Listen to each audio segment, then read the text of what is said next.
Hello everyone, welcome to our YouTube channel. இந்த வீடியோல நம்ம என்ன பார்க்க போறோம்னா ஸ்ட்ரக்சர்னா என்னன்னு பார்க்க போறோம். ஸ்ட்ரக்சர் அப்படின்றது ஒரு யூசர் டிஃபைன்ட் டேட்டா டைப். இப்போ எப்படி அரேல வந்து நம்ம சிமிலர் டேட்டா டைப்ஸ் குரூப் பண்ண முடியுமோ அந்த மாதிரி ஸ்ட்ரக்சர்ல வந்து நம்ம டிஃப்ரெண்ட் டேட்டா டைப்ஸை வந்து ஒரு சிங்கிள் நேம் கீழே குரூப் பண்ண முடியும்.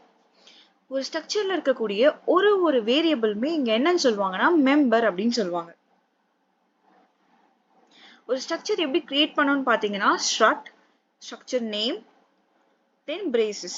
எக்ஸாம்பிள் பாருங்க. start my structure அப்படின்றது என்னோட structure name.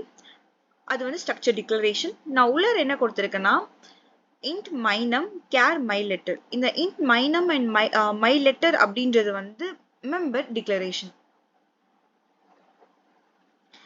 இப்போ ஸ்ட்ரக்சர் கிரியேட் பண்ணிட்டாச்சு. அந்த ஸ்ட்ரக்சர் எப்படி ஆக்சஸ் பண்ணும்? அதுக்கு ஒரு வேரியபிள் வேணும்.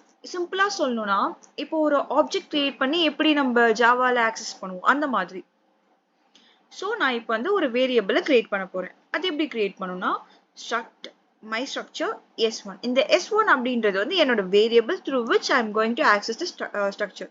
இப்போ இந்த s1 இருந்தால் தான் என்னால் my structure அப்படின்ற அந்த ஸ்ட்ரக்சரை வந்து என்னால் ஆக்சஸ் பண்ண முடியும். நெக்ஸ்ட் ஸ்ட்ரக்சர் மெம்பர்ஸ் எப்படி ஆக்சஸ் பண்றதுன்னு தான் பார்க்க போறோம். இப்போ இந்த ப்ரோக்ராம்ல பாத்தீங்கன்னா நான் பர்சன் அப்படின்ற ஒரு ஸ்ட்ரக்சர் கிரியேட் பண்ணியிருக்கேன். அதுல வந்து char name, int age, float height கொடுத்திருக்கேன். 3 டிஃப்ரெண்ட் டேட்டா டைப்ஸ் வந்து மெம்பரா கொடுத்திருக்கேன். இப்போ மெயின் ஃபங்க்ஷன்ல நான் என்ன கொடுத்திருக்கேன்னா struct person1 அப்படின்ற அந்த வேரியபிள் வந்து கிரியேட் பண்ணிட்டேன்.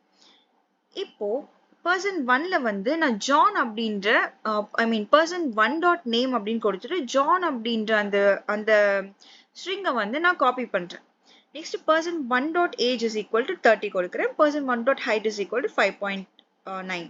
இப்போ இங்க பாத்தீங்கன்னா நம்ம கிரியேட் பண்ணக்கூடிய வேரியபிள் டாட் த மெம்பர்ஸ் அப்படின்னு கொடுத்துட்டா நம்ம ஒரு வேல்யூவை அசைன் பண்ண முடியும். இப்போ நான் person டாட் நேம்னு பிரிண்ட் பண்ணா எனக்கு கொடுத்தனா எனக்கு என்ன பிரிண்ட் ஆகும்னா ஜான்னு பிரிண்ட் ஆகும். This is how we have to access the structure members. Next, இந்த மாதிரி ஒரு மெம்பருக்குமே தனித்தனியா நம்ம வேல்யூ அசைன் பண்ணாம ஜஸ்ட் வேரியபிள் கிரியேஷன் ஒரு ஸ்ட்ரக்சர் ஆக்சஸ் பண்ணக்கூடிய வேரியபிள் கிரியேஷன் அப்பவே நம்ம அரேல வேல்யூஸை கொடுக்க முடியும் சிம்பிள் மேனர்ல. தேங்க்யூ. இன்னும் நம்ம யூனியன்னா என்னன்னு நெக்ஸ்ட் வீடியோல பார்க்கலாம். யூனியன் பார்த்துட்டோம்னா C basics over.